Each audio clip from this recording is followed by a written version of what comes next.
ప్రపంచ దేశాలతో పాటు భారతదేశంలో కూడా క్యాన్సర్ మహమ్మారి రోజురోజుకు పెరిగిపోతుంది.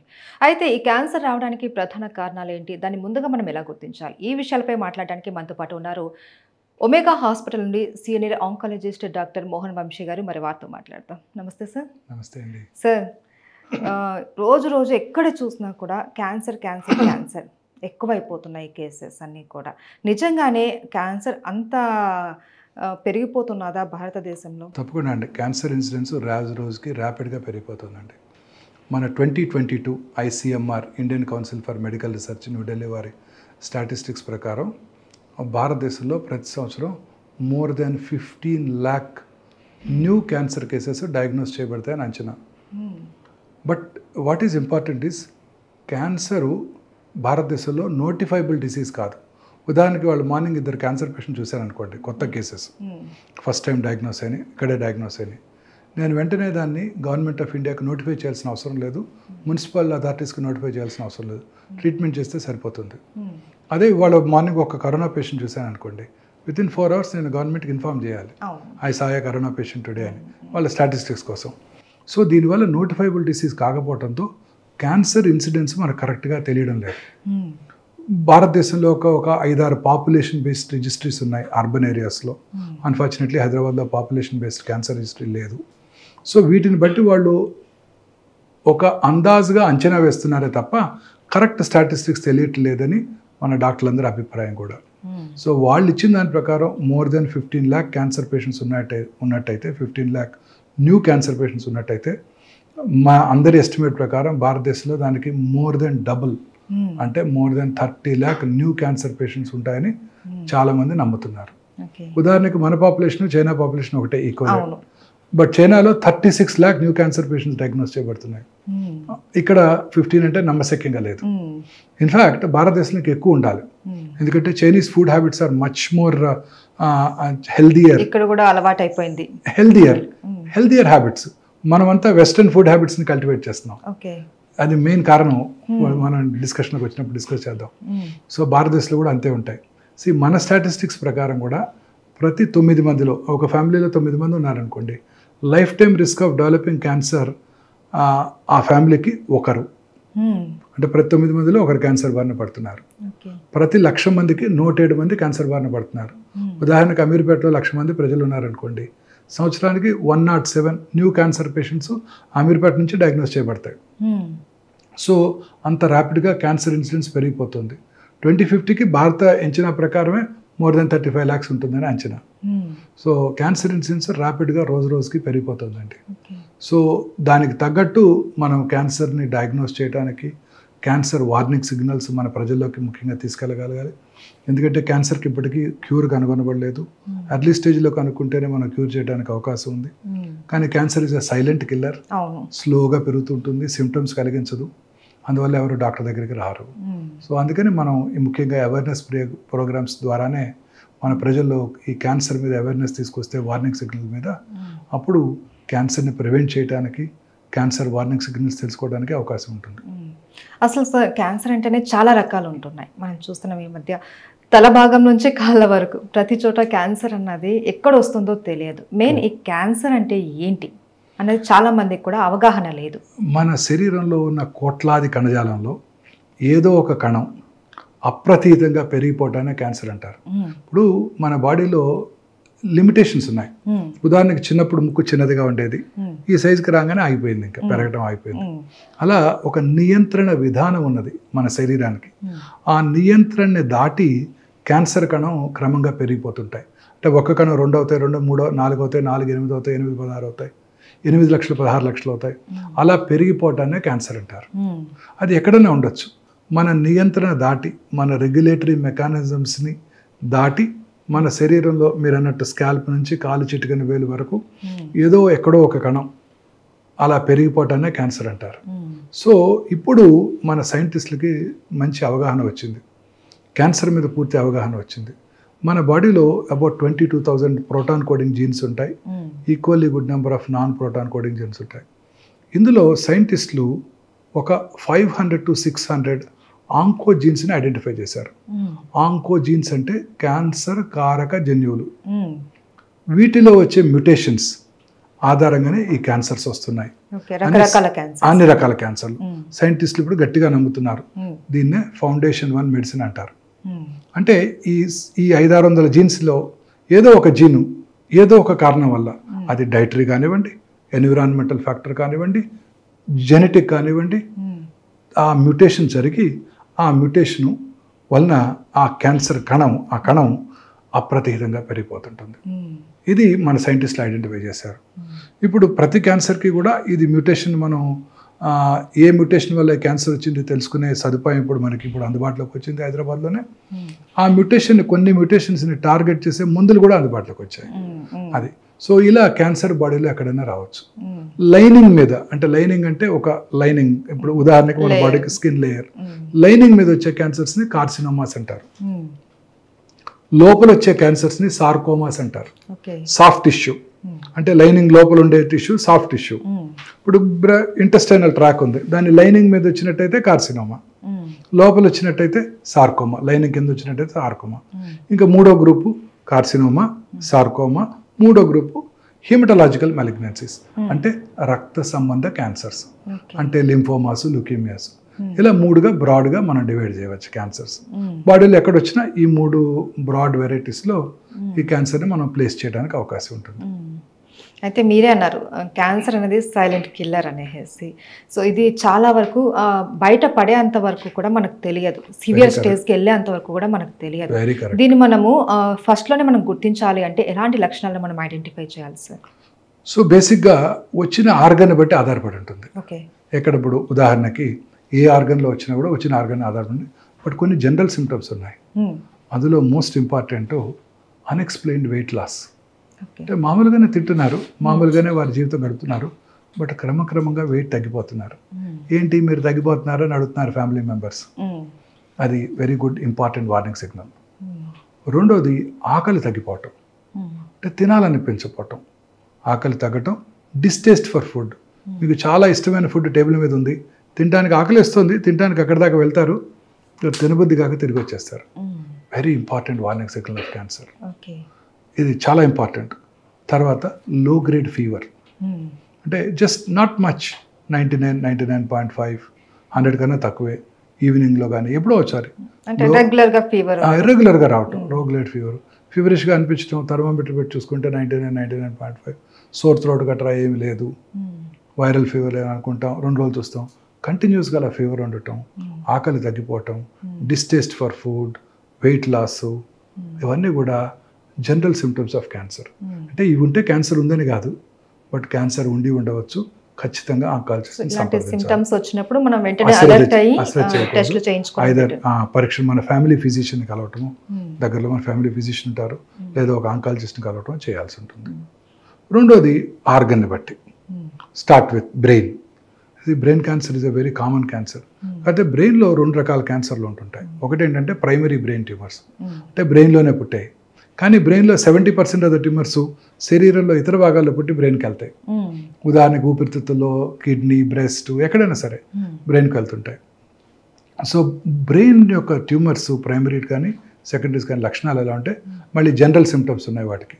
ఒకటి ఏంటంటే అర్లీ మార్నింగ్ హెడేక్, పొద్దున్నే లేవటంతోనే హెడేక్తో లేస్తారు, లేదా లేచిన వెంటనే హెడేక్ ఉంటుంది, లేకపోతే హెడేక్తో పొద్దున్నే 3 4 లేస్తారు, అండ్ కంటిన్యూస్గా ఇంక్రీజ్ అవుతుంటుంది. నడి వయసులో ఎస్పెషల్లీ 40s తర్వాత ఇలాంటిది వచ్చిందంటే ఇమ్మీడియట్గా వీ షుడ్ బికమ్ సస్పీషియస్. అదే ఐస్ ప్రాబ్లం వల్ల కూడా హెడేక్ వస్తుంది, అది ఈవినింగ్ వస్తుంది, అది పొద్దున్నే రాదు. అలా ఎర్లీ మార్నింగ్ హెడేక్తో లేవటం, మిడ్ నైట్లో కానీ తర్వాత కానీ లేవటం వెరీ ఇంపార్టెంట్ వార్నింగ్ సిగ్నల్స్. జ్ఞాపక శక్తి లోపించడం, సడన్ మెమరీ లాస్, తన ఓన్ ఫ్రెండ్ ఫోన్ నెంబర్ గుర్తురాదు, ఇంటి ఫోన్ నెంబర్ గుర్తురాదు, అడ్రస్ గుర్తురాదు. So very important warning signals అనమాట ఇవన్నీ. బ్రెయిన్లో మెమరీ లాస్, సడన్గా మెమరీ లేకపోవటం, కన్వల్షన్స్, ఫిట్స్ రావటం. ఒక ఏరియాలో బ్రెయిన్ ట్యూమర్ ఉన్నప్పుడు ఆ పక్కన ఉన్న నార్మల్ టిష్యూస్ని ఇరిటేట్ చేస్తుంది, ఇప్పుడు ఫిట్స్ రావటం. తర్వాత హెడేక్తో పాటు స్లోగా కొంచెంగా స్లోగా జనరల్ కండిషన్ డిటీరియేట్ అవటం, ఎక్కువసేపు నిద్రపోవటం, కోమాలోకి వెళ్ళిపోవటం కూడా జరుగుతుంటుంది. దీన్నే science of raised intracranial tension అంటారు. బ్రెయిన్ చుట్టూ స్కల్ బోన్ ఉంది, రిజిడ్ స్కల్ బోన్, అటుపక్క పెరగనివ్వదు, నార్మల్ బ్రెయిన్ని కంప్రెస్ చేస్తుంది. ఓకే. సో కంప్రెస్ చేసినప్పుడు మరి ఇలాంటి సిమ్టమ్స్ వస్తాయి అనమాట. This is called science of increased intracranial tension. అది తర్వాత వచ్చిన లొకేషన్ బట్టి బ్రెయిన్లో చాలా లోబ్స్ ఉంటాయి. ఫ్రాంటల్ లోబ్లో ట్యూమర్ వచ్చింది అనుకోండి, వాళ్ళలో విచక్షణ జ్ఞానం కోల్పోతారు, అందరి ముందు అన్డ్రెస్ చేసుకుంటారు, అందరి ముందు సడన్గా యూరిన్ పాస్ చేస్తారు, సడన్గా మాట పడిపోవచ్చు. తర్వాత పెరైటల్ ఏరియా అంటారు, అక్కడ క్యాన్సర్ వచ్చిందంటే కాలో చేయబడిపోతుంది, రైట్ సైడ్ వచ్చిందంటే లెఫ్ట్ సైడ్ కాలో చేయబడిపోతాం, ఇలా జరుగుతుంటాయి. వీక్నెస్. ఆక్సిపిటల్ ఏరియాలో వస్తే విజువల్ డిస్టర్బెన్సెస్ రావటం, చిన్న మెదడులో క్యాన్సర్ వచ్చినట్టయితే ఆల్కహాల్ తాగిన వాళ్ళు ఎలా నడుస్తారో అలా నడవటం, ఇలా లొకేషన్ బట్టి మళ్ళీ సిమ్టమ్స్ ఉంటాయి. ఇది కూడా బ్రెయిన్ క్యాన్సర్ లక్షణాలు. ఇంకా స్లోగా కిందకు వచ్చినట్టయితే oral cavity. Oral cavity cancers are the commonest cancers in South India. South Indian men పురుషుల్లో గుట్కాలు, సిగరెట్లు ఇవి తీసుకుంటారు కాబట్టి పురుషుల్లో, సౌత్ ఇండియాలో ఉన్న పురుషుల్లో చాలా కామన్ క్యాన్సర్ ఈ ఓరల్ క్యాన్సర్స్. ఈ ఓరల్ క్యాన్సర్ లక్షణాలు కూడా చాలా పెక్యులర్గా ఉంటాయి. మానని పుండు, నోట్లో చిన్న అల్సర్స్ వస్తుంటాయి, మీకు నాకు కూడా టెన్షన్ ఉన్నప్పుడు అల్సర్స్ వస్తుంటాయి, పెయిన్ఫుల్గా ఉంటాయి, తగ్గిపోతాయి. ఇది మానకుండా క్రమం తప్పకుండా పెరుగుతూ ఉంటుంది, బట్ ఎటువంటి పెయిన్ కలగజేయదు. అందువల్ల అందరూ అశ్రద్ధ చేస్తారు. తర్వాత ఎరుపు తెలుపు మిళితమైన patches, red and white patches or white patch, just పెరుగు అంటుకున్నట్టు ఆ లిప్ మీదో నాలుక మీదో దవడ లోపల భాగానో అంగటి మీద ఉంటుంది. రబ్ చేస్తే పోదు, లూకోప్లేకియా అంటారు. అలాగే వెల్వెటీ రెడ్ ప్యాచెస్, ఎరిథ్రోప్లేకియా అంటారు. ఎక్కడైనా రావచ్చు ఓరల్ క్యావిటీలో. అలాగే ఎరుపు తెలుపు కలిసిపోయిన ప్యాచెస్, మిళితమైన ప్యాచెస్ కనుక ఉన్నట్టయితే క్యాన్సర్ అయ్యే అవకాశాలు చాలా ఎక్కువగా ఉంటాయి. ఇవేమీ నొప్పి కలిగించవు, అందుకే డాక్టర్ దగ్గరికి రారు. అక్కడ నుంచి చిగుళ్ళ నుంచి బ్లీడ్ అవటం, ఎక్కడో ఒక చోట అల్సర్ నుంచి బ్లీడ్ అవటం, మాటలో స్పష్టత కోల్పోవటం టంగ్ క్యాన్సర్ లక్షణం. మాటలో స్పష్టత, నాలిక కొంచెం బండగా మారినట్టు, వాయిస్ కొంచెం ముద్దలాగా రావటం, అది ఒక very important warning signal of tongue cancer. తర్వాత టంగ్, నాలిక వెనకాల భాగం కూడా ఉంటుంది. నాలిక మాట్లాడటానికే కాకుండా మింగటానికి కూడా ఉపయోగపడుతుంది. ఆ మింగటానికి ఉపయోగపడే ప్రాంతం పోస్టీరియర్ పార్ట్లో కనుక ట్యూమర్ వచ్చినట్టయితే feeling of a foreign body, గొంతులో ఏదో ఫారిన్ బాడీ ఉన్నట్టు. మనం గొంతులో ఏదైనా మింగుతాం అనుకోండి, ఏదైనా మింగలేకపోయాం అనుకోండి, మళ్ళీ కొంచెం వాటర్ తీసుకొని మింగితే లోపలికి వెళ్ళిపోతుంది, అప్పుడు మనకు ఖాళీగా అనిపిస్తుంది. ఇది అలా ఉండదు, ఎప్పుడు కూడా ఫీలింగ్ ఆఫ్ ఫారిన్ బాడీ ఉన్నట్టు ఉంటుంది. Very important warning signal of posterior part, వెనకాల భాగంలో ఉన్న టంగ్ యొక్క లక్షణం. అలాగే వాయిస్లో మార్పు రావటం, స్వరపేటిక క్యాన్సర్, హస్కీగా ఉండటం, బొంగురు పోవటం, దగ్గు రావటం, ఇవన్నీ కూడా స్వరపేటి క్యాన్సర్ లక్షణాలు. ఇవన్నీ కూడా మీరు అన్నట్టు స్మోకర్స్లోను, గుట్కా చ్యూయర్స్లోను, స్మోక్లెస్ టొబాకో అంటాం. గుట్కా చ్యూయర్స్ చాలా మందిలో ఒక అపోహ ఉంది, గుట్కా తింటుంటారు, నేను తింటాను ఊసేస్తాను, లోపలికి ఇంజెస్ట్ చేయట్లేదు అంటారు.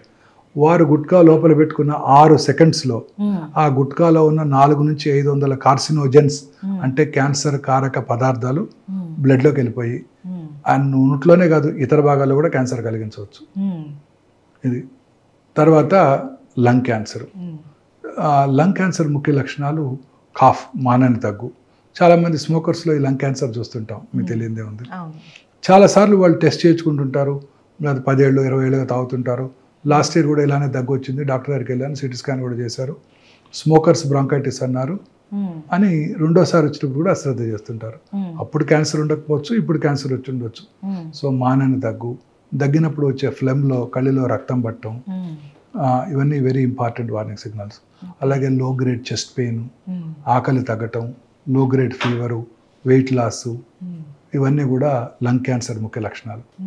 చాలాసార్లు లంగ్ క్యాన్సర్ చిన్నదిగా ఉండొచ్చు, శరీరంలో ఇతర భాగాలకు పాకిపోవచ్చు, ఎస్పెషల్లీ బ్రెయిన్. బ్రెయిన్కి వెళ్ళిపోతుంది. ఈ లంగ్ క్యాన్సర్ ఎక్స్రేలో కనపడదు, అంత చిన్నదిగా ఉంటుంది.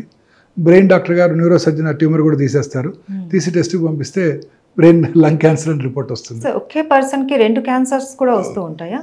రావచ్చు, అన్లైక్లీ రావచ్చు. అదృష్టం బాగపోతే there is one lady who had 8 cancers. 8 survive అయ్యింది ఆవిడ. చూస్తుంటాం, అది కూడా కామనే. ఇప్పుడు ఉదాహరణకి కామన్ ఎగ్జాంపుల్, ఇప్పుడు రైట్ సైడ్ చీక్లో లోపల భాగంలో క్యాన్సర్ వచ్చింది అనుకోండి, వాళ్ళకే లెఫ్ట్ సైడ్ వచ్చే అవకాశాలు చాలా ఎక్కువ ఉంటాయి. స్ప్రెడ్ అవ్వదు, కొత్తవి. నేను పేషెంట్కి ఎలా ఎగ్జాంపుల్ చెప్తానంటే, గోదావరికంలో బొగ్గు దొరికితే పక్కనున్న రామగుండం, మంచిర్యాల, పెద్దపల్లి, రామకృష్ణపూరు అక్కడ కూడా బొగ్గు దొరుకుతుంది. అట్లా ఇక్కడ వచ్చిందంటే ఇక్కడ రావచ్చు, ఇక్కడ రావచ్చు, ఇక్కడ రావచ్చు, ఇక్కడ రావచ్చు. సో అంటే ఒక చోట కనుక వచ్చినట్టయితే ఏవైతే కారణాలు ఇక్కడ క్యాన్సర్ కలిగించాయో అవే కారణాలు ఈ ఏరియాలో కూడా ఉంటాయి కదండి, అక్కడ కూడా వస్తాయి.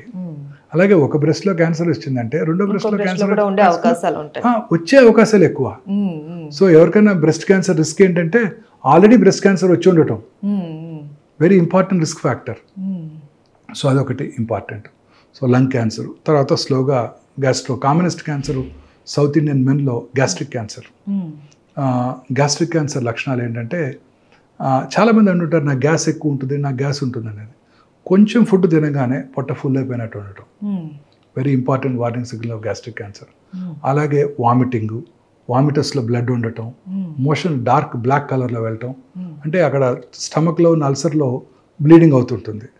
ఆ బ్లడ్ మోషన్లో బ్లాక్ కలర్లో కనపడుతుంది, రెడ్ కలర్లో కనపడదు. ఎందుకంటే యాసిడ్ ఎన్విరాన్మెంట్లో ఆ బ్రైట్ రెడ్ బ్లడ్ బ్లాక్ అయిపోతుంది. సో బ్లాక్ టారీ మోషన్ వచ్చిందంటే అప్పర్ జిఏ బ్లీడ్ ఉన్నట్టు, స్టమక్ అల్సర్ కావచ్చు. సో ఇది ఒక వెరీ ఇంపార్టెంట్ వార్నింగ్ సిగ్నల్.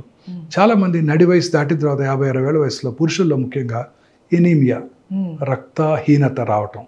రక్తహీనత రాగానే ముందు వాళ్ళకి ఆయాసం వస్తుంది, అంతే కదా, కొంచెం నడవంగానే రక్తం తక్కువ ఉంటే ఆయాసం వస్తుంది.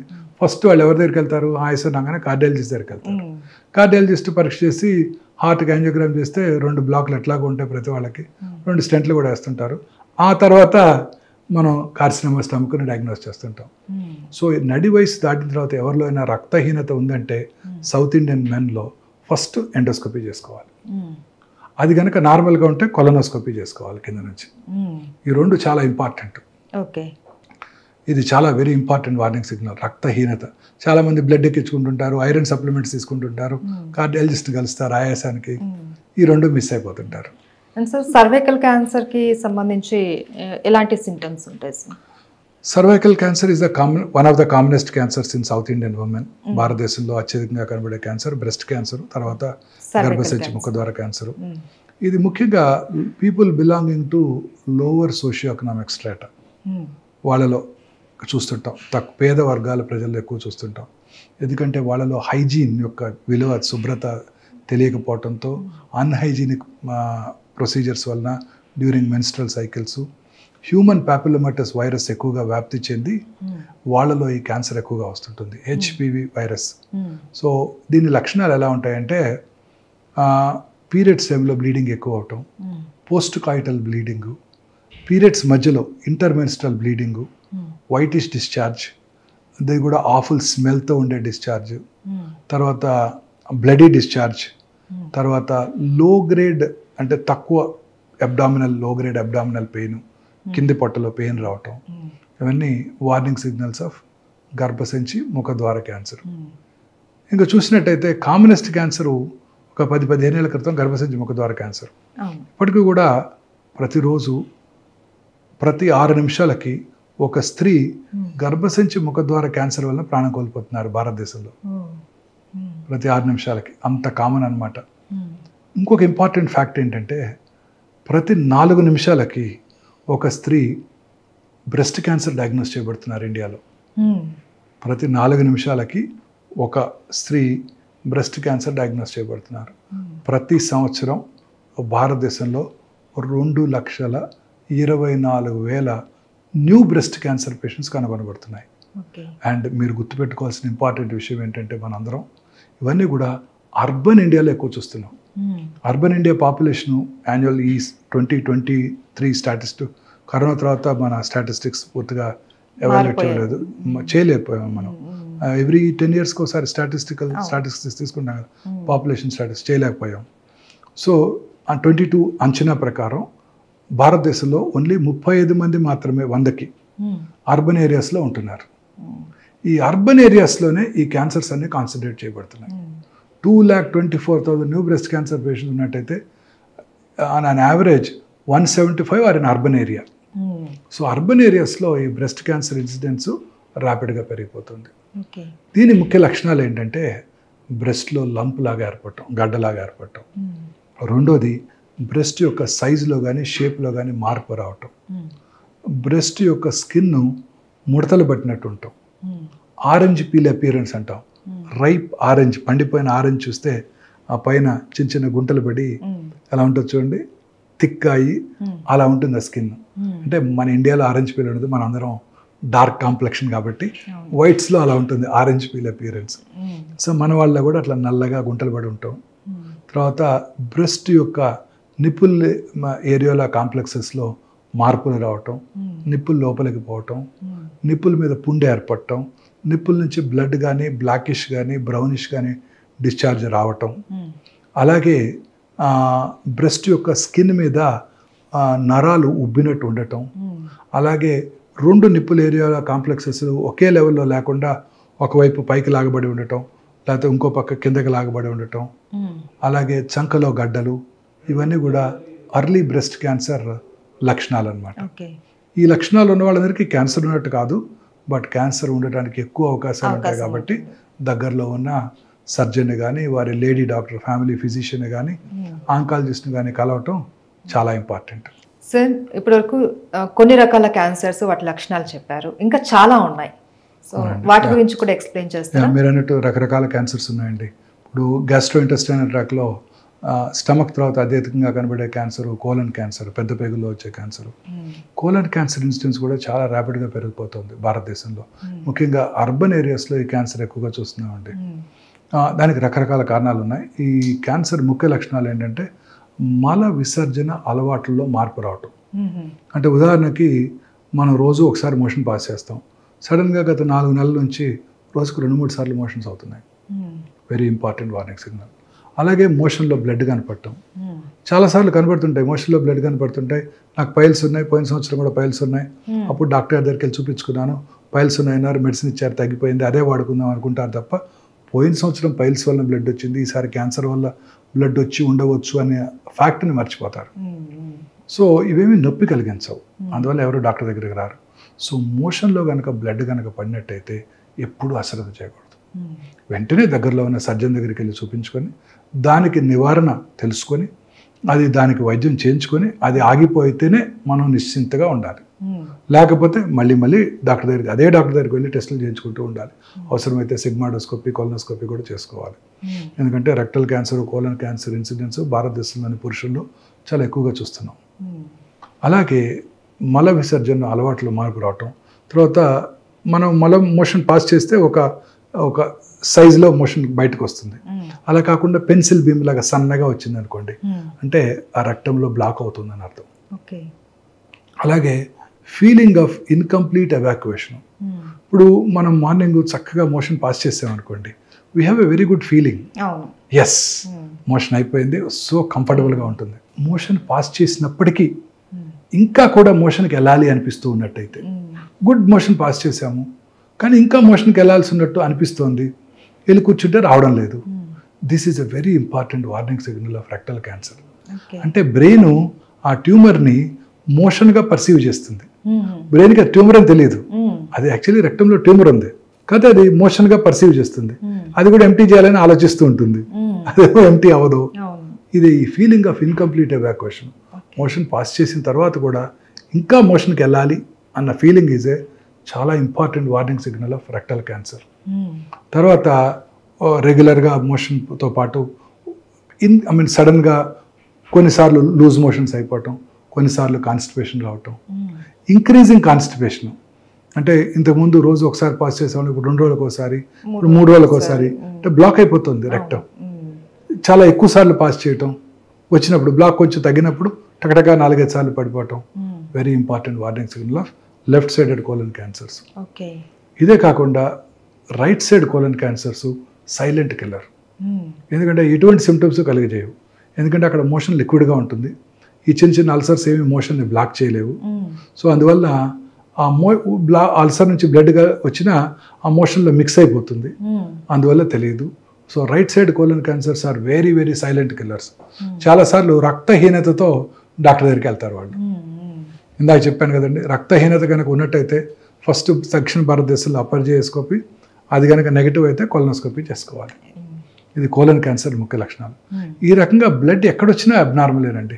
ముక్కులోంచి బ్లడ్ వచ్చినా, దగ్గినప్పుడు బ్లడ్ వచ్చినా, నోట్లో ఉమ్మిలోంచి బ్లడ్ వచ్చినా, యూరిన్లో బ్లడ్ వచ్చినా, ఇంటర్మెనిస్ట్రల్ బ్లడ్ వచ్చినా, నిప్పుల నుంచి బ్లడ్ వచ్చినా, బ్లడ్ ఎక్కడి నుంచి వచ్చినా అబ్నార్మలే. వెంటనే దగ్గరలో ఉన్న సర్జన్ దగ్గరికి వెళ్ళి కన్సర్న్డ్ దాని గురించి టెస్ట్ చేసుకొని జబ్బు లేదు అని నిర్ధారణ చేసుకోవడం వెరీ ఇంపార్టెంట్. ఇంకా శరీరంలో ఎక్కడైనా లంప్ రావటం, ఆ లంప్ అంటే గడ్డ, ఆ గడ్డ క్రమం తప్పకుండా పెరగటం, బ్రెస్ట్లో కానివ్వండి, నెక్లో కానీ, థైరాయిడ్ ఏరియాలో కానివ్వండి, పెరోటిడ్ ఏరియాలో కానివ్వండి, సాఫ్ట్ టిష్యూస్ మీద కానివ్వండి, ఎక్కడైనా గడ్డ రావటం, క్రమం తప్పకుండా పెరగటం, ముఖ్యంగా నొప్పి లేకుండా ఉండటం. నొప్పి లేకుండా అని అశ్రద్ధ చేయకూడదు. చాలా మంది ఈ నోషంతో నాకు నొప్పి ఉందండి అందుకే అశ్రద్ధ చేశానండి అని కూడా అంటుంటారు. ఏ గడ్డ కూడా అశ్రద్ధ చేయకూడదు. మనలో వచ్చే ఏ మార్పుని అశ్రద్ధ చేయకూడదండి. మనలో వచ్చే ఏ మార్పుని అశ్రద్ధ చేయకూడదండి. ఎటువంటి మార్పుని అశ్రద్ధ చేయకూడదు. రోజు 3 సార్లు మోషన్కి వెళ్ళే అలవాటు ఉంది, ఇప్పుడు ఒకసారి వెళ్తున్నాం, మార్పే. ఎటువంటి మార్పు అశ్రద్ధ చేయకూడదు. రోజు రాత్రిపూట యూరిన్కి వెళ్ళాము, సడన్గా 50 ఏళ్ళు దాటాయి, రోజు రాత్రిపూట 4-5 సార్లు యూరిన్కి వెళ్ళాల్సి వస్తుంది. Very important warning signal of prostate cancer లేదా ప్రాస్టేట్ ఎన్లార్జ్మెంట్. సో రాత్రిపూట యూరిన్, నాక్టూరియా, రాత్రిపూట యూరిన్ ఎక్కువసార్లు పాస్ చేయాల్సి రావటం, ఇంక్రీజ్డ్ ఫ్రీక్వెన్సీ, డే టైం కూడా ఫ్రీక్వెంట్గా వాష్రూమ్కి వెళ్ళాల్సి రావటం, హెసిటెన్సీ, ఎస్పెషల్లీ 50 దాటిన తర్వాత వాష్రూమ్కి వెళ్తాము, యూరిన్ వెంటనే రాదు, you to wait for a minute, మెల్లగా ఆగాలి. స్ట్రీమ్ కూడా సరిగా పడకుండా దగ్గర మీద కాళ్ళ మీద పడిపోవటం. తర్వాత అర్జెన్సీ, యూరిన్ రాగానే పరిగెత్తాలి, లేకపోతే ఇన్నర్స్లో పడిపోతుంది, కంట్రోల్ చేసుకోలేము. ఇవన్నీ కూడా warning signals of prostate cancer. అంటే ఇవి ఉంటే క్యాన్సర్ ఉందని కాదు, బట్ ప్రాస్టేట్ ఎన్లార్జ్డ్ అయింది, ఉండే అవకాశాలు ఎస్పెషల్లీ 50 తర్వాత ఎక్కువగా ఉంటాయి. సో వెంటనే ఇలాంటి సిమ్టమ్స్ ఏమన్నా కూడా చెక్ చేసుకోవాలి. అలాగే స్కిన్ క్యాన్సర్స్ కూడా చాలా కామన్గా చూస్తుంటాం. పుట్టుమచ్చల్లో వచ్చే క్యాన్సర్స్, మెలనోమాస్ అంటాం, చాలా ప్రమాదకరమైనవి, అవి చాలా ర్యాపిడ్గా పాకిపోతాయి. మొన్న మధ్య ఒక కేసు చూశాను, బ్రెయిన్లో ట్యూమర్ ఉంది, మల్టిపుల్ ట్యూమర్స్ ఉన్నాయి, తలనొప్పితో డాక్టర్ దగ్గరికి వస్తే బ్రెయిన్ స్కాన్ చేస్తే మల్టిపుల్ మెట్స్ ఉన్నాయి, బాడీ అంతా స్కాన్ చేస్తే ఎక్కడ బెడ్ స్కాన్ చేసినా ఏం కనబడలా. చూస్తే కాలు బొట్టన వేలు క్రింద, వేలు గోరు క్రింద ఒక చిన్న 2 మిల్లీమీటర్ల మచ్చ ఉంది, బ్లాక్ మచ్చ, అది మెలనోమా. అక్కడి నుంచి బ్రెయిన్కి వెళ్ళిపోయిందండి. అంత ప్రమాదకరమైన ఈ మెలనోమా క్యాన్సర్స్. కాలు హీల్ మీద చిన్న మచ్చ ఒకటి ఉంటుంది, ఆ మచ్చ లివర్కి పాకిపోవచ్చు. సో పుట్టుమచ్చల్లో వచ్చే మార్పులు, పుట్టుమచ్చ సైజు పెరగటం, కలర్ మారటం, అల్సరేషన్ ఏర్పడటం అంటే పుండుగా మారటం, పుట్టుమచ్చ నుంచి పెలుసులుగా పొరలుగా ఊడిపోవటం, స్కిన్ ఊడిపోవటం, అలాగే పుట్టుమచ్చల మీద పుండు పట్టడం, పుట్టుమచ్చల నుంచి రక్తం కారటం, ఇవన్నీ కూడా వార్నింగ్ సిగ్నల్స్ ఆఫ్ మెలనోమా. వీటిని కూడా అశ్రద్ధ చేయకూడదు. సో ఇలా అన్ని రకాల క్యాన్సర్స్ కూడా యూరిన్లో బ్లడ్ పట్టడం very important warning signal of bladder cancer. So bladder cancer కూడా వెరీ కామన్, ఎస్పెషల్లీ స్మోకర్స్లో బ్లాడర్ క్యాన్సర్ చాలా కామన్గా చూస్తుంటాం. ఇంకొక ఇంపార్టెంట్ కామన్ క్యాన్సర్ ముఖ్యంగా స్త్రీలలో ఒవేరియన్ క్యాన్సర్. ఇది silent killer, really a silent killer. పొట్టలో పెరుగుతూ ఉంటుంది, ఎటువంటి సిమ్టమ్స్ కలిగించదు, ఏమి సిమ్టమ్సే ఉండవండి. చాలామంది పొట్ట పెరుగుతుంది అని జాగింగ్ కూడా చేస్తుంటారు కేబీఆర్కి వెళ్ళి, ఎస్పెషల్లీ ఇది సీన్ ఇన్ ఎఫ్లూయెంట్ ఉమెన్, పెద్ద వయసు డబ్బులున్న స్త్రీలోనే ఎక్కువ చూస్తుంటాం, వెల్ టు డూ ఫ్యామిలీస్లో ఎక్కువ చూస్తుంటాం. అదేంటి కొంచెం పొట్ట పెరుగుతుంది, కొంచెం వాకింగ్ చేద్దాం, జాగింగ్ చేద్దాం అని వెళ్తుంటారు, బట్ యాక్చువల్లీ లోపల క్యాన్సర్ ఉంటుంది, ఓవేరియన్ క్యాన్సర్. ఎటువంటి సిమ్టమ్స్ కలిగించవు, లో గ్రేడ్ పెయిన్ ఉంటుంది, ఎటువంటి సిమ్టమ్స్ ఉండవు. సో ఇలాంటి సిమ్టమ్స్ని అశ్రద్ధ చేయకూడదు. తర్వాత యూట్రస్ బాడీ, ఇందాక సర్వైకల్ క్యాన్సర్ లక్షణాలు చూసాం మనం, జనరల్గా people belonging to lower socio economic strata. ఇది బాడీ క్యాన్సర్స్, బాడీ అంటే యూట్రైన్ మెయిన్ బాడీ క్యాన్సర్స్.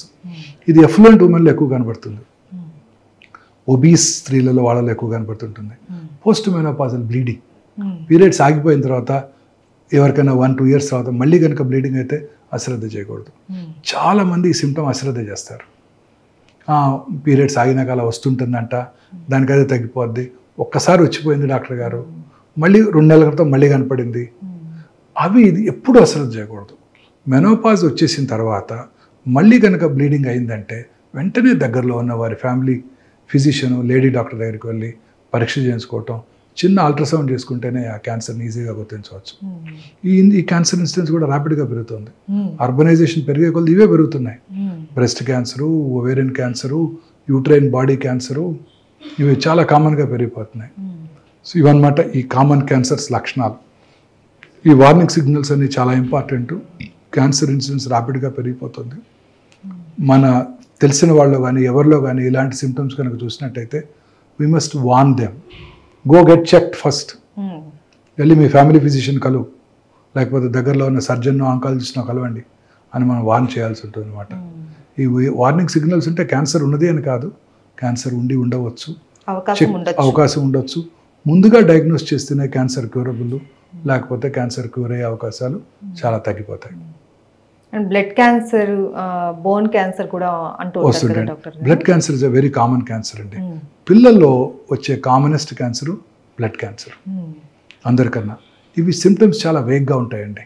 పిల్లల యొక్క గ్రోత్ తక్కువగా ఉంటుంది, పాలిపోవటము, వెయిట్ తగ్గిపోవటము, బాడీ మీద పెటికల్స్ ప్యాచెస్ అంటే చిన్న చిన్న రెడ్ ప్యాచెస్, ప్లేట్లెట్స్ తగ్గిపోవటంతో, లేదా చిన్న ఎబ్రేషన్కే ఒక ఇదంతా కందిపోయినట్టు, కమిలిపోయినట్టు, స్కిన్ కింద బ్లడ్ రావటం, ఇవన్నీ కూడా బ్లడ్ క్యాన్సర్ లక్షణాలు. పిల్లల్లో కానీ పెద్దవాళ్ళలో కానీ.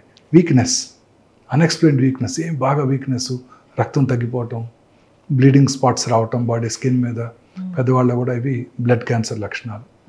బోన్ ట్యూమర్స్ అన్ని చిన్న వయసులో చూస్తుంటాం. ఇవి పెద్దగా సిమ్టమ్స్ కలిగించవు, పెద్దగా అయ్యేదాకా అసలు కనిపించవు. అందుకే బోన్ ట్యూమర్స్ అనేవి చాలా లేట్ స్టేజెస్లోనే డయాగ్నోస్ చేయబడతాయి. చాలాసార్లు ఏదో చిన్న దెబ్బ తగులుతుంది, అప్పుడు అక్కడ ఎగ్జామిన్ చేసుకుంటే అప్పుడు ట్యూమర్ కనపడుతుంది, నొప్పి కలిగించదు. అందువల్ల అందరూ అశ్రద్ధ చేస్తారు. Generally 20 to 30 years, 12 to 30 years మధ్యలో ఈ బోన్ ట్యూమర్స్ ఎక్కువగా చూస్తుంటాం. సో ఎటువంటి ట్యూమర్ కనుక కల్పించినట్టయితే మనలో వచ్చే ప్రతి మార్పుని కూడా అశ్రద్ధ చేయకూడదు. తద్వారా మనం దీన్ని ముందుగా పట్టుకోవచ్చు అనమాట. అయితే నాకు ఒక చిన్న డౌట్ డాక్టర్ గారు, బోన్ ట్యూమర్ అన్నారు కదా, అది ఏదైనా ఒక్క ప్లేస్ దగ్గర మాత్రమే ఉంటుందా, లేకపోతే ఒక దగ్గర ఉంటే అది మొత్తం బోన్ కి ఎఫెక్ట్ అవుతుంది? ఏ బోన్లో అయినా రావచ్చు. మన బాడీలో 206 బోన్స్ ఉంటాయి. కామనెస్ట్ అంటే ఎక్కడైనా 2 రకాల క్యాన్సర్స్ ఉన్నాయి, Ewing sarcoma, osteosarcoma. Osteosarcoma generally 15 to 30 years లోపలే వచ్చేస్తుంది. అంతకన్నా చిన్న వయసులో రాదు, 20, 25లో వచ్చేస్తుంటాయి. జనరల్గా ఈ నీ జాయింట్ చుట్టూ ఏర్పడతాయి అవి. నీ జాయింట్ పైన లేదా నీ జాయింట్ కింద 70% ఆఫ్ కేసెస్లో ఎక్కడైనా కూడా రావచ్చు ఇవి. తర్వాత ఆ బోన్ క్యాన్సర్స్ మీరు అన్నట్టు వెరీ అగ్రెసివ్. బాడీ ఆస్టియోసార్కోమా వచ్చిందంటే within days or weeks లంగ్స్లోకి పాకిపోతాయి. చాలా అగ్రెసివ్ ట్యూమర్స్. రెండోది ఈవింగ్స్ ట్యూమర్స్, చిన్న వయసులో కూడా చూస్తుంటాము, సాఫ్ట్ టిష్యూలో కూడా చూస్తుంటాం, బోన్స్లో కూడా చూస్తుంటాం. అది మనం బయాప్సీ చేసుకోవడం ద్వారా అది ఏ రకమైన క్యాన్సరో తెలుసుకోవచ్చు. అయితే ఇప్పటి వరకు ఎన్ని రకాల క్యాన్సర్స్ ఉన్నాయనేసి చెప్పారు. అయితే మెయిన్ ఈ క్యాన్సర్ రావడానికి కారణాలు ఏంటి, ఎవరికి ఎక్కువ వచ్చే అవకాశాలు ఉంటాయి చెప్తారా? సో క్యాన్సర్ రావడానికి గల కారణాలు అనేది 100% ఇది కాజ్ అండ్ ఎఫెక్ట్ కారణం ఏమి లేదండి, ఎక్సెప్ట్ గర్భసంచి ముఖద్వార క్యాన్సర్ తప్ప. గర్భసంచి ముఖద్వార క్యాన్సర్కి ఒక కాజ్ అండ్ ఎఫెక్ట్ ఉంది. అంటే ఏంటంటే కాజ్ ఏంటంటే human papillomatous viral infection, HPV virus. ఆ హెచ్పివి వైరస్ మన సర్వైకల్ ఎపిథీలియంలోకి వెళ్ళి అది ఇంట్రాసెల్యులర్గా ఉంటుంది, అంటే సెల్ లోపల ఉంటుంది. సెల్ లోపల ఉంటే మన బాడీ డిఫెన్స్ మెకానిజమ్స్కి అందదు, అందువల్ల దానికి యాంటీబాడీస్ డెవలప్ అవ్వవు. మీకు గుర్తుందా, కరోనా వచ్చినప్పుడు అందరూ నా యాంటీబాడీ టైటర్ ఎంత ఉంది, నీదెంత ఉంది, యాంటీబాడీ టైటర్ చెక్ చేసుకునేవాళ్ళం. ఒకసారి కరోనా వస్తే ఆ యాంటీబాడీస్ పెరిగి రెండోసారి కరోనా రావటాన్ని నిరోధిస్తాయి కదా, వచ్చిన తట్టుకునే అంత శక్తిని అయితే ఇస్తాయి. కానీ cervical cancer virus, human papillomatous virus ఎంత స్మార్ట్ అంటే అది సెల్ లోపలే ఉంటుంది, సెల్ బయటకు రాదు. అందువల్ల మన బాడీ డిఫెన్స్ మెకానిజమ్స్ దాన్ని గుర్తించలేవు. సో అందువల్ల దానికి యాంటీబాడీస్ డెవలప్ అవ్వవు. సో అందువల్ల రిపీటెడ్ వైరల్ ఇన్ఫెక్షన్స్ వల్ల ఈ క్యాన్సర్ వచ్చేస్తుంది. దీనికి ఇప్పుడు అందుకే వ్యాక్సిన్ కనుక్కున్నారు. వ్యాక్సిన్ ఏం చేస్తుందంటే యాంటీబాడీస్ని ప్రొడ్యూస్ చేస్తుంది, తద్వారా మళ్ళీ రీఇన్ఫెక్షన్ రాకుండా చేస్తుంది. సో ఇది హ్యూమన్ పాపిలోమాటస్ వైరస్. ఇలా కాజ్ అండ్ ఎఫెక్ట్ రిలేషన్ మిగతా ఏ క్యాన్సర్స్కి లేదు. హెపటైటిస్ బి వైరస్ ఇన్ఫెక్షన్ ఉన్న వాళ్ళలో లివర్ సిరోసిస్ వస్తుంది. లివర్ సిరోసిస్ వచ్చినప్పుడు లివర్ రీజనరేషన్ జరుగుతుంది. ఆ రీజనరేటివ్ ప్రాసెస్లో క్యాన్సర్ రావచ్చు. So HBV human hepatitis B viral infection వచ్చిన వాళ్ళలోను, హెపటైటిస్ సి వైరల్ ఇన్ఫెక్షన్ వచ్చిన వాళ్ళలోను, లివర్ సిరాసిస్ వచ్చి ఆ క్రానిక్ లివర్ డిసీజ్ వలన లివర్ క్యాన్సర్ వచ్చే అవకాశాలు ఉంటాయి. ఈ రెండు వెరీ ఇంపార్టెంట్. తర్వాత అలాగే నార్త్ ఆఫ్రికాలో ఎప్స్టీన్ బార్ వైరస్ అనే ఒక వైరస్ ఇన్ఫెక్షన్ వలన కొన్ని బర్కిట్స్ లింఫోమా అనే ఒక స్పెషలైజ్డ్ హెమటలాజికల్ మలిగ్నెన్సీస్ వస్తుంటాయి, అవి కూడా చూస్తుంటాం. ఇవి కాక మిగతా క్యాన్సర్స్ అన్నిటికీ కూడా ఖచ్చితంగా ఇది కారణం అని చెప్పలేము. కొన్ని ఇంపార్టెంట్ కారణాలు ఉన్నాయి, మనందరికీ తెలుసు. స్మోకింగ్ వల్ల లంగ్ క్యాన్సర్ వస్తాయి, స్మోకింగ్ వల్ల అనేక రకాల క్యాన్సర్స్ వస్తాయి, ఇవన్నీ మనకు తెలుసు. బట్ డెఫినెట్గా నాన్ స్మోకర్లో కూడా లంగ్ క్యాన్సర్ చూస్తుంటాం. స్మోకింగే చేయని 12 ఏళ్ళ ఆడపిల్ల కూడా లంగ్ క్యాన్సర్ చూసాం. సో ఇది డెఫినెట్గా ఇది కారణం అని మనం చెప్పగలిగింది లేదు. But there are general causes which are very very important to us. ఒకటి జెనెటిక్ ఫ్యాక్టర్స్, అది మన కంట్రోల్లో లేదు. జెనెటిక్ ఫ్యాక్టర్స్ అంటే బెస్ట్ ఎగ్జాంపుల్ ఆంజెలినా జోలీ. వారి మదర్కి ట్రిపుల్-నెగటివ్ బ్రెస్ట్ క్యాన్సర్ ఉండింది. సో వారు చెక్ చేయించుకొని ఆ BRCA1 BRCA టెస్ట్ చేయించుకొని వారికి 31 years అప్పుడే అది చెక్ చేసుకొని అది పాజిటివ్ ఉంటుంటే వారికి ఖచ్చితంగా human hereditary breast ovarian cancer syndrome అంటారు.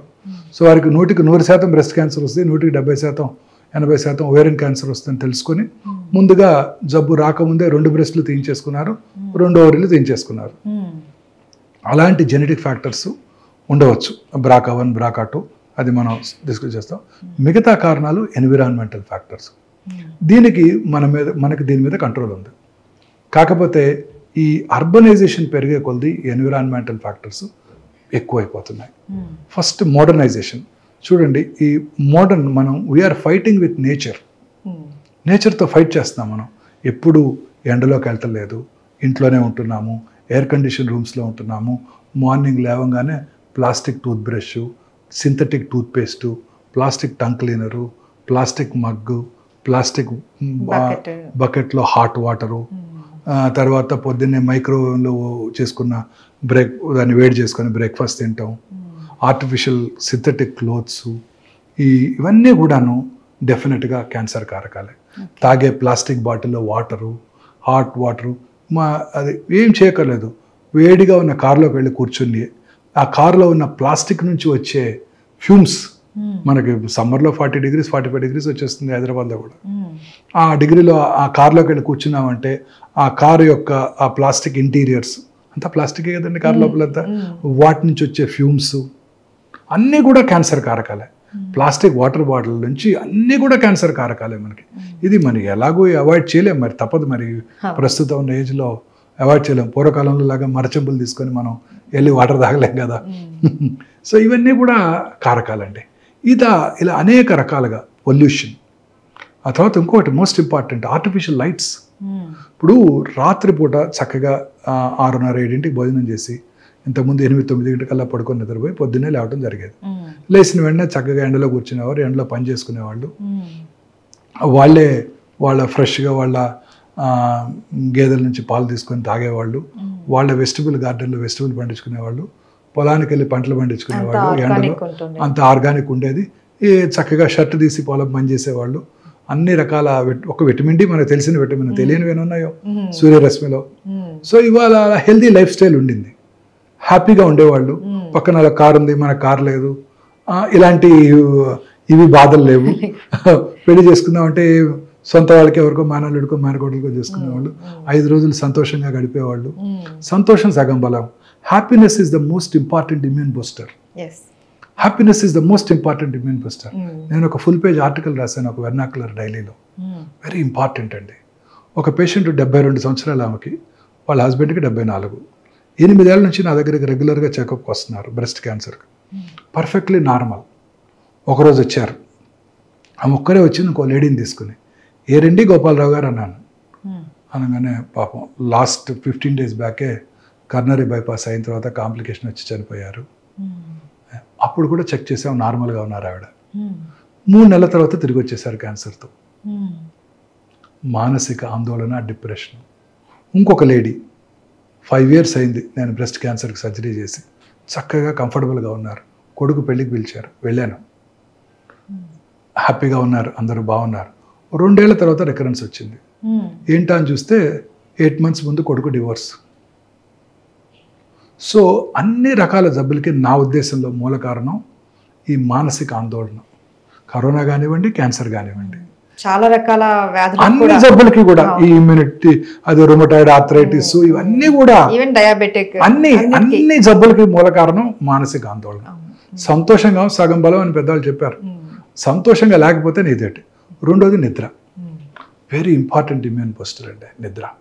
ఇప్పుడు పూర్వకాలంలో 6-7 పడుకునేవాళ్ళు, తినేసేవాళ్ళు ముందు, అర్లీగా తినేసి 8-9 పడుకునేవాళ్ళు.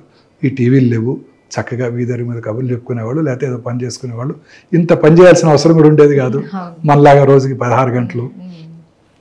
9 పడుకునేవాళ్ళు, పొద్దున్న 6 లేసేవాళ్ళు. రాత్రి 2-3 గంటలకి వాళ్ళలో మెలటోనిన్ అనే హార్మోన్ ఉత్పత్తి అవుతుంది ఆ స్లీప్లో. ఆ melatonin strong anti cancer properties. ఇప్పుడు ఏం చేస్తున్నాము, రాత్రి 10-11 దాకా టీవీ చూస్తున్నాం, 11 పడుకోవడానికి 1 దాకా మనం ఆ బ్లూ స్క్రీన్ చూస్తూ మొబైల్లో మన వాట్సాప్ మెసేజ్లు, యూట్యూబ్లో వీడియోలు చూసుకుంటూ పడుకుంటున్నారు. ఆ మెలటోనిన్ హార్మోన్ ఉత్పత్తి జరగట్లేదు, దానివల్ల క్యాన్సర్ వచ్చేస్తుంది. ఈ పొద్దున్నే వస్తాను 5:30కి నేను ఇంటి నుంచి వస్తుంటే, గచ్చిబౌలికి వస్తుంటే చూస్తుంటే అన్ని పెద్ద పెద్ద స్కై స్క్రాపర్స్, అన్ని చోట్ల ఫుల్ లైట్స్ ఉంటాయి. ఆ లైట్స్లో పనిచేసే స్త్రీలందరికీ కూడాను క్యాన్సర్ వచ్చే అవకాశాలు ఎక్కువగా ఉంటాయి. ఈ సర్కేడియన్ రిథమ్ అంటే పగలు పనిచేసుకోవటం, రాత్రి నిద్రపోవటం, ఇది లేకపోయేసరికి ఆ మెలటోనిన్ హార్మోన్ ఉత్పత్తి లేకుండా ఈ ఆర్టిఫిషియల్ లైట్స్లో ఎక్కువ కాలం ఉండటం వల్ల ఆ హార్మోన్ ఉత్పత్తి తగ్గిపోవడంతో breast cancer, colon cancer, lung cancer, అన్ని రకాల క్యాన్సర్స్ వస్తున్నాయి వాళ్ళలో, ఆ స్త్రీలందరిలోనూ. ముఖ్యంగా బ్రెస్ట్ క్యాన్సర్, మిగతా వాళ్ళ మిగతా క్యాన్సర్లు. చాలా ఇంపార్టెంట్ అండి ఇది. So most important advice for youngsters is రాత్రి లేట్గా టీవీ చూడటం, ఈ బ్లూ స్క్రీన్ చూడటం, లైట్ వేసుకొని పడుకోవటం. ఇది కూడా వెరీ ఇంపార్టెంట్ కాజిటివ్ ఫ్యాక్టర్. ఎక్కువ ఇల్యూమినేషన్ లైట్ పెట్టుకోనేకూడదు, ప్రిఫరబుల్లీ డార్క్లో పడుకోవాలి, తొందరగా పడుకోవాలి. అప్పుడే మెలటోనిన్ హార్మోన్ ఉత్పత్తి అవుతుంది. ఈ బెడ్ లైట్స్ అన్ని కూడా క్యాన్సర్ కలిగించవచ్చు. అన్ని రకాల లైట్స్లో కూడా రెడ్ కలర్ బెడ్ లైట్ కనుక పెట్టుకుంటే అతి తక్కువ ఇన్ఫ్లుయెన్స్ ఆన్ మెలటోనిన్ ప్రొడక్షన్ అంట. So very important. Bed light red కలర్లోనే ఉంచుకోండి, మిగతా కలర్స్లో ఉంచుకోవద్దు. అతి తక్కువ ఇల్యూమినేషన్ ఉండటం, చిన్న అవసరమైతే, లేకపోతే ప్రిఫరబుల్లీ డార్క్లో పడుకోవటం, తొందరగా పడుకోవటం వెరీ ఇంపార్టెంట్ మనందరికీ కూడా క్యాన్సర్ని ప్రివెంట్ చేయడానికి. మన పిల్లలకి అంటే ఈ స్టేజ్కి 60 ఏళ్ళు వచ్చేసినాయి, ఇప్పుడు మనం ఇంకా మార్చుకోలేము లైఫ్ స్టైల్. బట్ పిల్లలందరికీ నెక్స్ట్ జనరేషన్కి ఇది వెరీ ఇంపార్టెంట్. ఈ బ్లూ స్క్రీన్ చూడటం, రాత్రిపూట టీవీ చూసుకుంటూ 12 దాకా పడుకోవటం, లైట్ వేసుకొని పడుకొని నిద్రపోవటం. ఇక సరే ఆఫీస్ అవర్స్ వాళ్ళు మన యూరోపియన్ టైమింగ్స్కి, అమెరికన్ టైమింగ్స్కి పనిచేస్తుంటారు మన పిల్లలు. అక్కడంతా ఈ సాఫ్ట్వేర్ ప్రొఫెషనల్స్, ఇక తప్పదు.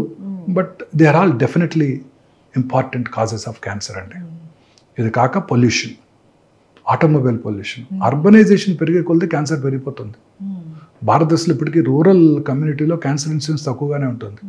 ఈ అర్బన్ ఏరియాస్లో మెయిన్ ప్రాబ్లమ్స్ ఏంటి? Industrial pollution, automobile pollution. మీరు సిగరెట్ తాగక్కర్లేదు, మీరు పంజగుట్ట చౌరస్తాలో 5 నిమిషాలు నుంచోండి, మీరు 100 సిగరెట్లు తాగితే ఎంత పొల్యూషన్ వస్తుందో అంత పొల్యూషన్ వచ్చేస్తుంది.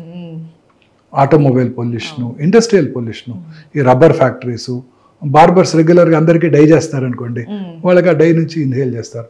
లూజ్గా పెయింట్స్ అమ్ముతున్నారు, దానివలన tobacco industry, asbestos industry, rubber industry, nickel cadmium battery industries, వీళ్ళందరూ కూడా క్యాన్సర్ వచ్చే అవకాశాలు, ఇండస్ట్రీస్లో పనిచేసే వాళ్ళు క్యాన్సర్ వచ్చే అవకాశాలు ఎక్కువగా ఉంటాయి.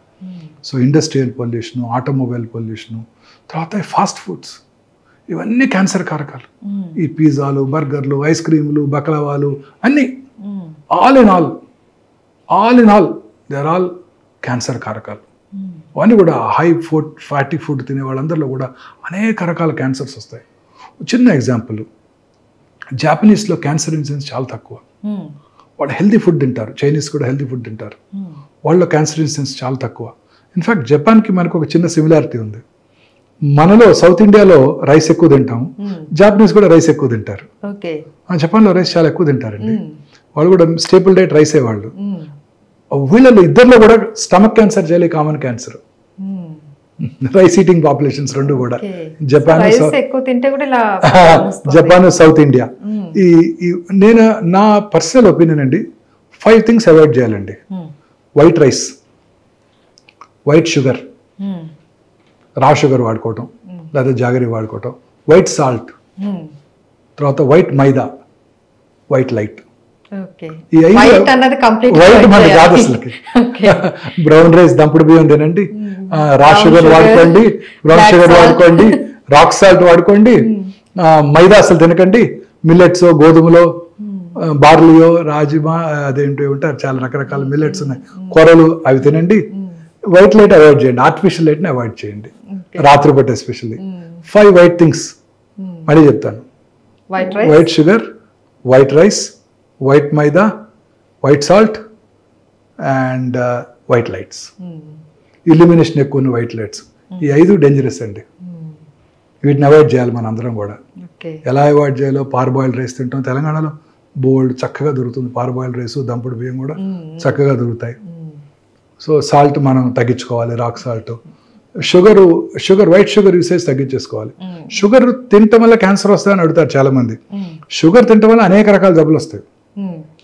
క్యాన్సర్ వచ్చిన వాళ్ళు షుగర్ తినకూడదా అని అడుగుతారు. అన్ని మితంగా తీసుకోవాలి, అన్ని మితంగా తీసుకోవాలి. ప్రిఫరబుల్లీ బ్రౌన్ షుగర్, లేదంటే బెల్లం, బెల్లం, జాగరీ. సో అన్ని మితంగా తీసుకోవాలి. ఇవి 5 కూడా అవాయిడ్ చేసుకోవడం బెటర్ అండి.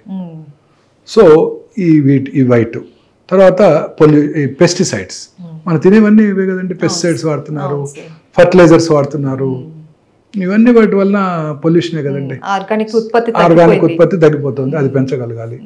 సో పాలలో కూడా ఆక్సిటోసిన్ ఇచ్చి గేదెలకి పాలు ఎక్కువ ప్రొడ్యూస్ చేయడానికి, ఆ పిల్లల్లో కూడా ఎర్లీ మెనార్ష్ వచ్చిన వల్ల బ్రెస్ట్ క్యాన్సర్ వచ్చే అవకాశాలు ఎక్కువ ఉంటాయి, ఆ పాలు తాగిన పిల్లలందరికీ కూడా ఆక్సిటోసిన్ వల్ల. సో ఇలా అనేక రకాలుగా మనం అంతా కూడా నేచర్తో ఫైట్ చేస్తున్నాం. సూర్యరశ్మిలోకి వెళ్లకుండా, రాత్రిపూట పడుకోకుండా, ఇవన్నీ కూడాను మనలో వచ్చే ప్రతి మార్పు కూడా ఈ క్యాన్సర్కి దారితీస్తున్నాయి. సో దీటితో పాటు దురలవాట్లు,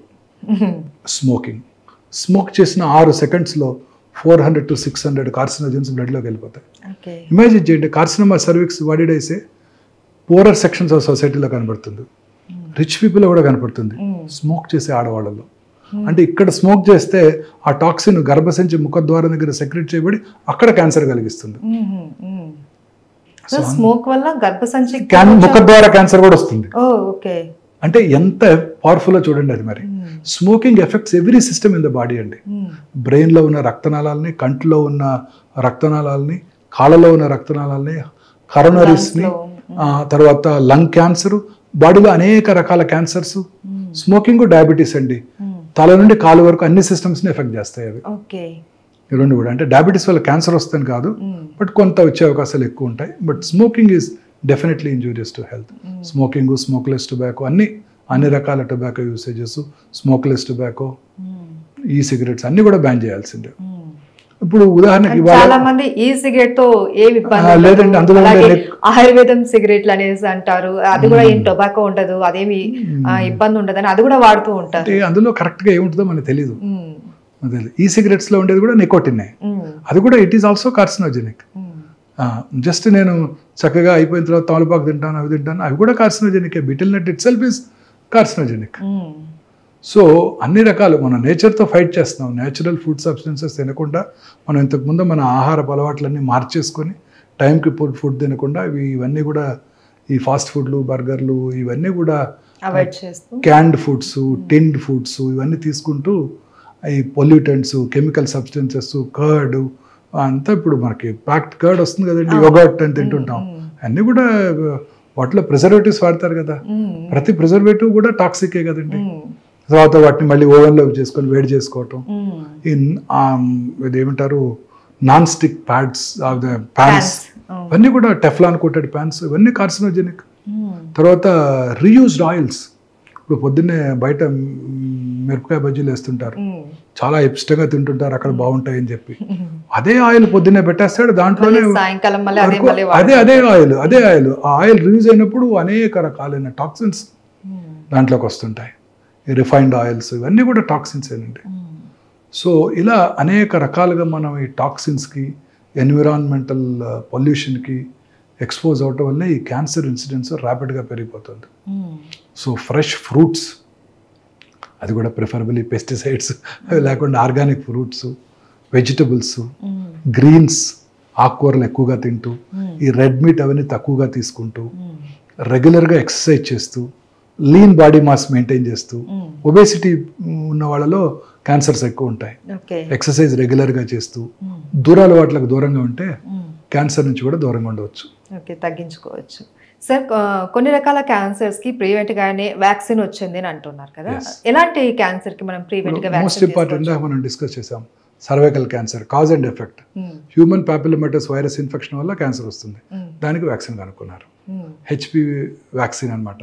ఈ వ్యాక్సిన్ ప్రిఫరబుల్లీ 10 years రాగానే మన ఆడపిల్లలందరికీ ఇచ్చినట్టయితే ఈ క్యాన్సర్ అవడాన్ని పూర్తిగా నిరోధించవచ్చు. 10 years నుంచి ఇవ్వచ్చు. 10 years నుంచే ఇచ్చేయచ్చు. 10 years నుంచి ఇచ్చేయాలి. ఇన్ఫెక్షన్ రాకముందే ఇచ్చేయాలి. పెళ్లి కానంత వరకు ఇవ్వచ్చు. పెళ్ళైన వాళ్ళకి ఇవ్వాలంటే ముందుగా ఒకసారి చెక్ చేసుకుని, పాప్స్మియర్ చేసుకుని, క్లినికల్ ఎగ్జామినేషన్ చేసుకుని క్యాన్సర్ లేదు అని గుర్తుంచుకొని ఆ తర్వాత తీసుకోవాలి. పెళ్ళైన వాళ్ళు కూడా వ్యాక్సిన్ తీసుకోవచ్చు, 45 years వరకు కూడా తీసుకోవచ్చు. బట్ ఇంత ఎఫెక్టివ్గా ఉండదు. ఇంత ఎఫెక్టివ్గా ఉండదు. పెళ్ళైన వాళ్ళు ఒక 6 months వ్యాక్సిన్ 3 doses 6 months తీసుకోవాల్సి ఉంటుంది. ఆ తర్వాత ఒక 6 months ప్రెగ్నెన్సీ అవాయిడ్ చేయాల్సి ఉంటుంది. 45 years వరకు తీసుకోవచ్చు. But best age to give is 10 to 12 years. ఆ టైంలో కనుక వ్యాక్సిన్ ఇచ్చినట్టయితే ఖచ్చితంగా మనం స్మాల్ పాక్స్ని, పోలియోని ఎట్లా ఎరాడికేట్ చేసాము, ఈ గర్భసించు ముఖద్వార క్యాన్సర్ కూడా మనం ఎరాడికేట్ చేయగలుగుతాం. అయితే ఆల్రెడీ పిల్లలు ఉన్న వాళ్ళు, స్త్రీలు ఇంకా ప్రెగ్నెన్సీతో అవసరం లేదు, వాళ్ళు ఖచ్చితంగా తీసుకోవచ్చు. వాళ్ళు 45 వరకు తీసుకోవచ్చు. ఆ తర్వాత పెద్ద బెనిఫిట్ ఉండకపోవచ్చు, ఎందుకంటే ఆ పాటికి చాలా రిపీటెడ్గా ఇన్ఫెక్షన్స్ వచ్చేసి ఉంటాయి కాబట్టి. తీసుకోవడం వల్ల నష్టమే లేదు, కానీ పెద్ద బెనిఫిట్ ఉండదు. అలాగే ఈ liver cirrhosis, hepatitis B infection liver సిరాసిస్కి దారితీస్తుంది, లివర్ క్యాన్సర్కి దారితీస్తుంది. సో దాన్ని హెపటైటిస్ బి వ్యాక్సిన్ ఇవ్వాలి. ఫార్చునేట్లీ మన ఇండియన్ గవర్నమెంట్ యూనివర్సల్ ఇమ్యునైజేషన్ ప్రోగ్రాంలో మన పిల్లలందరికీ కూడా హెపటైటిస్ బి వైరస్ వ్యాక్సిన్ ఇస్తున్నారు. సో అది కవర్ అయిపోతుంది. మా జనరేషన్లో ఉండేది కాదు అది. సో మేము అప్పుడు ఇంటర్న్షిప్లో కొత్తగా వ్యాక్సిన్ వచ్చినప్పుడు ఆ వ్యాక్సిన్ తీసుకున్నాం అందరం. అంటే మాకు పేషెంట్స్ నుంచి మాకు రాకుండా ఉండడం కోసం. సో హెపటైటిస్ బి వైరల్ ఇన్ఫెక్షన్కి ప్రివెంట్ చేయడానికి ఈ హెపటైటిస్ బి వ్యాక్సిన్ ఉపయోగపడుతుంది. అది తీసుకొని వాళ్ళలో సిరాసిస్, సిరాటిక్స్లో ఈ లివర్ క్యాన్సర్ వచ్చే అవకాశాలు ఎక్కువగా ఉంటాయి. Okay, thank you sir, thank you so much. Thank you, నమస్తే.